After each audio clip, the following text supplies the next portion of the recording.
स्पर्श, a story which touch your heart। जन्म ले रहे बालक और भगवान के बीच का संवाद। स्वर्ग में से एक बालक धरती पर जन्म लेने के लिए तैयार हो रहा था। उसके मुख पर चिंता थी, जबकि उसको विदाई देने के लिए भगवान खुद हाजिर थे। फिर भी उस बालक ने चिंतातुर स्वर में भगवान से पूछा, प्रभु, कुछ ही समय के बाद आप मुझे पृथ्वी पर एक अनजाने प्रदेश पर भेजने वाले हो। यह मैं जानता हूं, परंतु इतनी बड़ी विशाल धरती पर इतना छोटा और निसहाय मैं कैसे जी पाऊंगा? बेटा, तू जरा भी चिंता मत करना। तेरे लिए पृथ्वी पर एक देवदूत तैयार रखा है। अभी वो तेरी राह ही देख रहा होगा, तेरा ही इंतजार कर रहा होगा। वो तेरा पृथ्वी पर ध्यान रखेगा। पर भगवान, यहां स्वर्ग में मैं तो हमेशा खुश रहता हूं, गीत गाता हूं, मैं सुखी हूं, फिर आप मुझे क्यों भेज रहे हो? बालक ने कहा, बेटा, वो जो देवदूत है ना, वो तेरे लिए गीत गाएगा। वो तुझे सुखी रखने के लिए, खुश रखने के लिए सभी प्रयत्न करेगा। वो तुझे अद्भुत प्रेम की दुनिया देगा। भगवान ने जवाब दिया। परंतु भगवान, रुकिए, मुझे तो उन लोगों की भाषा भी नहीं आती है, तो उन लोगों की बातें कैसे समझ पाऊंगा? मुझे क्या तकलीफ है, मुझे क्या चाहिए, यह सब कुछ मैं कैसे बता पाऊंगा? बालक की आवाज में चिंता थी।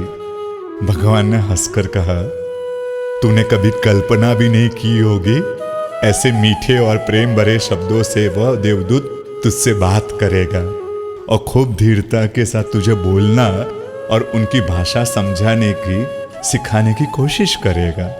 पर भगवान, एक मिनट सोचो कि मुझे आपके साथ बात करनी होगी तो मैं किस तरह कर पाऊंगा? बालक के मन में कई प्रश्नों की दुनिया बन रही थी। तेरा देवदूत दो हाथ जोड़कर मेरे साथ कैसे बात करना तुझे सिखाएगा। वो लोग उसे प्रार्थना कहते हैं। भगवान ने कहा, ओके भगवान, लेकिन मैंने सुना है पृथ्वी पर गलत लोग भी बहुत होते हैं, उनसे मेरी रक्षा कौन करेगा? बालक ने गहरी चिंता व्यक्त की। तेरा देवदूत खुद के जीवन को दांव पर लगाकर भी तेरा रक्षण करेगा। ओके, वन मोर क्वेश्चन प्रभु। प्रभु, अब मैं आपको वापस नहीं देख पाऊंगा, इसलिए मैं खुश नहीं रह पाऊंगा, वहां उदासी रहूंगा। बहुत सारी उदासी के साथ बालक ने कहा, बेटा, धरती का तेरा देवदूत तुझे मेरी बहुत सारी बातें कहेगा। मुझ तक पहुंचने का मार्ग भी वो बताएगा। और हाँ, भले ही मैं ना दिखूं, परंतु मैं हमेशा तेरे साथ ही रहूंगा। भगवान के इस वाक्य के साथ ही स्वर्ग में अद्भुत शांति पसार हो गई। परंतु अब पृथ्वी की ओर से, उस दिशा से आवाज आनी शुरू हो गई। बालक को समझ में आ गया कि उसका पृथ्वी पर जाने का समय आ गया है। वह भगवान के नजदीक गया और जी भर के भगवान को देखा। फिर आखिरी प्रश्न उसने भगवान से पूछा, भगवान, ये तो बताओ, उसका नाम क्या है? मैं तो मेरे देवदूत का नाम भी नहीं जानता, मुझे उनका नाम तो कहो। भगवान ने उसके सिर पर हाथ रखा और हंसते हंसते कहा, बेटा, तुझे उसके नाम से कोई लेना देना नहीं होगा, फिर भी तूने पूछा है, इसलिए कह रहा हो। तेरे उस देवदूत का नाम है मां। बालक पूरे सम्मान के साथ प्रभु के पैर पड़ा। अब तो पृथ्वी पर से आने वाले आवाज उसको बिल्कुल स्पष्ट रूप से सुनाई दे रहे थे। संपूर्ण संतोष के साथ बालक ने एक अलग दुनिया की ओर प्रयाण किया।